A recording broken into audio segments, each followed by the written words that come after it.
कर्मचारी बंधू आणि भगिनींनो, नवीन वर्षामध्ये शासकीय अधिकारी कर्मचाऱ्यांसाठी नवीन नियम आले आहेत। सविस्तर जाणून घ्या आणि आत्ताच एकमेकांना शेअर करा जेणेकरून आपल्याला कुठलीही अडचण येणार नाही।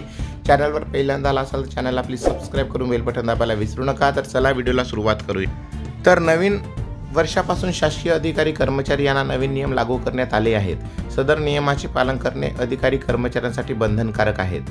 कोणते नियम आहेत ते बघूया। नाशिक जिल्हाधिकारी यांनी नवीन नियम शासकीय अधिकारी कर्मचाऱ्यांसाठी लागू करण्याचे निर्देश देण्यात आले। यामध्ये दर सोमवारी शासकीय अधिकारी कर्मचारी यांनी एका विशिष्ट रंगाच्या पेहरावात दिसणार आहेत। याशिवाय वाहतूक करण्यासाठी महिन्यातून एकदा पहिल्या सोमवारी खाजगी वाहनांचा वापर करण्याऐवजी सार्वजनिक वाहनांचा वापर करण्याच्या सूचना देण्यात आलेल्या आहेत। याशिवाय अधिकारी कर्मचारी यांच्यासाठी ओळखपत्र स्पष्ट दिसेल अशा पद्धतीने वापरणे बंधनकारक आहे।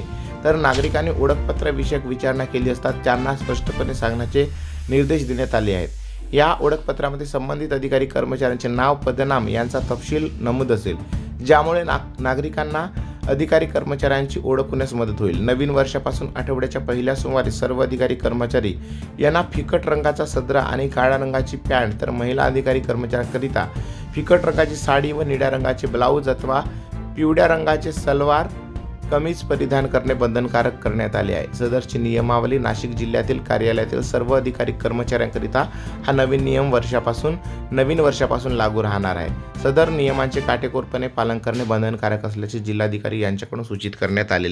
तर बंधूंनो, हा नियम जरी नाशिकसाठी काढलेला असेल तरी महाराष्ट्रासाठी केव्हाही लागू शकतो। तुम्हाला हा नियम मंजूर आहे का? तुम्हाला काय वाटते या नियमाबद्दल कमेंट्स करून नक्की लिहा। चॅनलवर पहिल्यांदा आला असाल तर प्लीज सबस्क्राइब करून बेल बटन दाबायला विसरू नका। परत भेटूया अशाच एका सुंदर व्हिडिओ सोबत। तोपर्यंत जय महाराष्ट्र।